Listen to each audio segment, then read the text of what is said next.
हर साल इंडिया में करोड़ों पेशेंट्स ऐसे एक स्कैम का शिकार हो रहे हैं जिसके बारे में उन्हें खुद भी पता नहीं होता। एक टैबलेट जो जेनेरिक फॉर्म में केवल 5 रुपए में अवेलेबल है, जैसे कि डायबिटीज की दवाई ग्लिमिप्राइड 2 mg, वही आपको ब्रांडेड वर्जन में जैसे कि एमएलएल के नाम पे 50 रुपए तक बेची जाती है। मतलब के 10 गुना ज्यादा दाम, same chemical, same composition, same effect. तो ऐसा क्यों हो रहा? Why is this huge price difference? आइए जानते हैं। ब्रांडेड मेडिसिन जो होती हैं उनमें काफी ज्यादा एक्स्ट्रा कॉस्ट लगा दिया जाता है, मार्केटिंग का, हैवी प्रमोशनल एक्टिविटीज का, एक्सपेंसिव पैकेजिंग का, जिससे कि ओवरऑल उसका कॉस्ट बढ़ा दिया जाता है। और जेनेरिक मेडिसिन इनमें से कोई चीज नहीं करती, कोई मार्केटिंग नहीं करती, जिसकी वजह से उनका प्राइस लो होता है। अब ये बात सिर्फ महंगाई की नहीं है, बल्कि पूरा सिस्टम है जो आपके ट्रस्ट और हेल्थ दोनों का फायदा उठा लेता है। जब आप दोनों दवाइयों को देखोगे तो वो बिल्कुल एक ही केमिकल कंपोजिशन होती है, तो डॉक्टर्स और हॉस्पिटल सिर्फ महंगी ब्रांडेड वाली ही दवाई क्यों लिखते हैं? आइए कुछ केस स्टडीज देखते हैं। बहुत सारी इन्वेस्टिगेशंस ने ये दिखाया है कि इंडिया में ज्यादातर डॉक्टर्स और हॉस्पिटल सिर्फ ब्रांडेड मेडिसिन ही प्रिस्क्राइब करते हैं, जबकि उनके cheaper versions, generic versions easily available हैं। मतलब कि एक ही केमिकल कंपोजिशन, सेम इफेक्ट होने के बावजूद पेशेंट को महंगी दवाई लेनी पड़ती है। फार्मा कंपनीज डॉक्टर्स को इन्फ्लुएंस करने के लिए फ्री सैंपल्स देते हैं, कई बार फॉरेन ट्रिप्स देते हैं, हाई वैल्यू गिफ्ट्स के इंसेंटिव्स भी देते हैं। और इसी वजह से इंडिया के अंदर जो फार्मास्यूटिकल मार्केट है उसका 70% हिस्सा सिर्फ ब्रांडेड मेडिसिन से डोमिनेटेड है। सो इंडिया के अंदर हर हाउस होल्ड में पॉकेट से निकलने वाला जो सबसे बड़ा हिस्सा होता है वो दवाइयों का होता है, और उसमें से 70% कई बार महंगी दवाइयां ले रहे हैं। ये डायरेक्ट खर्चा फैमिलीज को पॉवर्टी की तरफ धकेलता जा रहा है। और ब्रांडेड ड्रग्स की प्राइसिंग ने एसेंशियल ट्रीटमेंट के नाम पर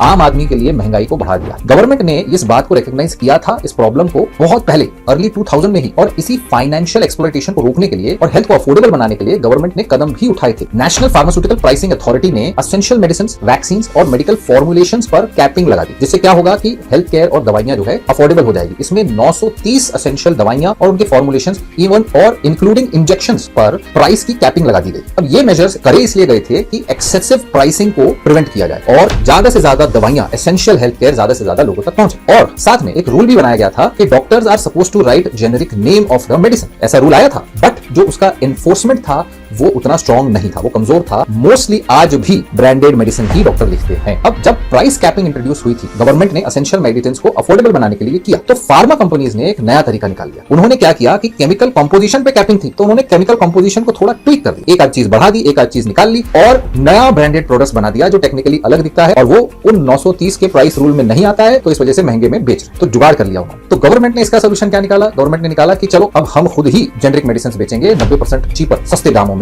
जन औषधि केंद्र बनाया, मगर उसके बारे में ज्यादातर लोगों को पता ही नहीं है। जिनको पता है उनको लगता है कि वो दवाइयां तो खराब है, किसी काम की नहीं। ब्रांडेड प्रिस्क्रिप्शंस ही डॉक्टर लिखते हैं ज्यादातर cases, but in reality generic और ब्रांडेड मेडिसिन सेम होती हैं, सेम इंपैक्ट होता है, सेम इफेक्ट होता है, और सेफ्टी लेवल भी सेम होती है। जो एक्टिव इंग्रेडिएंट है वो सेम है, और दोनों ही दवाइयां, किसी भी प्रकार की दवाई मार्केट में आने से पहले रिगरस टेस्टिंग के थ्रू होकर आती है, जब तक ये पता नहीं चलता कि हाँ वो वैलिड है, वो मार्केट में लाने लायक है। केस नंबर 2 को देखते हैं। इंडियन जर्नल ऑफ फार्माकोलॉजी में पब्लिश हुआ था कि 5 most commonly used medicine, cetirizine, ciprofloxacin, lansoprazole, alprazolam, fluoxetine, जब इनको कंपेयर किया गया तो इनका जेनेरिक वर्जन का रिटेल मार्जिन था 25%, 30%, लेकिन जो ब्रांडेड वर्जन है उनका रिटेल मार्जिन था 200% से 1000% तक। सो ब्रांडेड मेडिसिन के मार्केट में पैसा ज्यादा है, कमाई ज्यादा है, बेचने वाले को भी, बनाने वाले को, इसीलिए ब्रांडेड मेडिसिन ही ज्यादा बिकती है। तो ब्रांडेड और जेनेरिक कार्डियक, हार्ट की मेडिसिन में भी जो गैप है वो इतना ही ज्यादा है, जिसकी वजह से कई बार पेशेंट्स अपनी दवाई लेना बंद कर देते हैं। हार्ट की दवाई लेना बंद, तो उससे जो हार्ट अटैक होने के चांसेस बढ़ जाते हैं। यही वजह है कि इंडिया में कार्डियक पेशेंट्स अपनी लॉन्ग टर्म थेरेपी या तो अफोर्ड नहीं कर सकते या फिर बीच में छोड़ देते। ब्लड प्रेशर और कोलेस्ट्रॉल की दवाइयां कई बार आदमी को ऊपर नीचे करते हुए लंबे समय लेनी पड़ती है। कई बार खून पतला करने की दवाइयां लंबे समय लेनी पड़ती है, और जब हर महीने का खर्चा 8-10 गुना, कई बार 100 गुना ज्यादा देना पड़े, तो पेशेंट्स ट्रीटमेंट छोड़ देते हैं या फिर घरेलू नुस्खे अपनाने लग जाते हैं या इरेगुलर हो जाते हैं। अल्टीमेटली उनके हार्ट अटैक और स्ट्रोक का रिस्क भी बढ़ जाता है। प्रॉब्लम, पेशेंट्स नॉन एडहेरेंट हो जाते हैं ट्रीटमेंट से, महंगी दवाइयां अफोर्ड नहीं कर पाने की वजह से। तो ऐसे कई केसेस हम देखते हैं, दवाई नहीं लेते, छोड़ देते, खत्म हो गई, फिर नहीं लिया। या फिर कई बार वेल्दी पेशेंट्स जो होते हैं वो अफोर्ड कर लेते हैं, बाकी जो लोग अफोर्ड नहीं कर सकते वो दवाइयां छोड़ देते हैं। या फिर जो गवर्नमेंट की तरफ से दवाइयां मिलती है, कई बार कम मिलती है, कुछ मिलती है, कुछ नहीं मिलती है, कुछ बाहर से लेने के लिए कह देते हैं, वो नहीं लेते, आधा अधूरा ट्रीटमेंट लेते हैं। ऐसे ही पब्लिक हॉस्पिटल्स भी ओवरबर्डन्ड है, क्योंकि लोग प्राइवेट में ब्रांडेड मेडिसिन अफोर्ड नहीं कर पाते, वो गवर्नमेंट हॉस्पिटल जाते हैं, और गवर्नमेंट हॉस्पिटल्स और ओवरलोड होते जाते हैं। इतना महंगा ट्रीटमेंट लेने की वजह से पेशेंट्स का फॉलो अप, प्रॉपर टेस्ट और अफोर्डेबल हेल्थ केयर होना मुश्किल हो जाता है। तो हेल्थ केयर सिस्टम का एक्चुअल रियल मोटिव हीलिंग होना चाहिए, बिजनेस नहीं।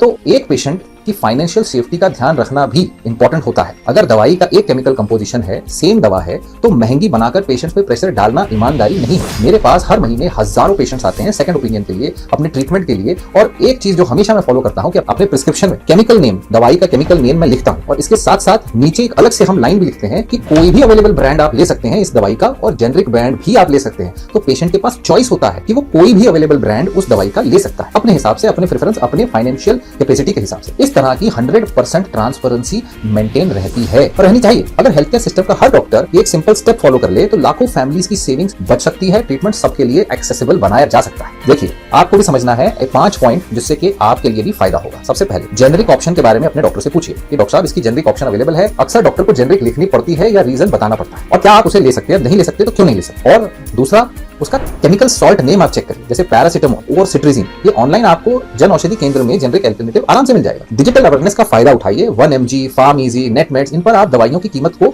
जेनरिक मेडिकेशन से कंपेयर कर सकते हैं। अवेयरनेस आपका सबसे बड़ा वेपन है। चौथी बात, सेकंड ओपिनियन लीजिए। अगर डॉक्टर सिर्फ ब्रांडेड मेडिसिन प्रिस्क्राइब कर रहा है, बिना रीजन दिए आपसे बात भी नहीं कर रहा, तो दूसरे डॉक्टर से बात करिए। शायद कोई और डॉक्टर आपको सही गाइड करे, सस्ती इफेक्टिव ट्रीटमेंट अल्टरनेटिव दवा दे दे, नहीं तो आप हमसे बात कर सकते हैं। और पांचवा, जन औषधि केंद्र। प्रधानमंत्री जन औषधि केंद्र पर ब्रांडेड दवाइयों की जगह जेनरिक वर्जन 50 से 90% कम दाम में अवेलेबल है। सेम क्वालिटी, सेम इफेक्ट, दाम कम, तो कोई क्यों ना ले। तो अगली बार जब आप केमिस्ट के पास, फार्मेसी में या डॉक्टर के पास जाएं तो अपना इन्फॉर्म्ड पेशेंट बन के जाएं। इस वीडियो को ज्यादा से ज्यादा लोगों को शेयर करें, फैमिलीज को शेयर करें, ताकि सबके पैसे बचें। आपके एक्सपीरियंस को कमेंट सेक्शन में लिखना ना भूलें, ताकि आपकी स्टोरी दूसरे तक पहुंच सके। आई होप आपको वीडियो पसंद आई। ऐसी वीडियो देखते रहने के लिए हमारे चैनल को सब्सक्राइब जरूर करें। Thank you.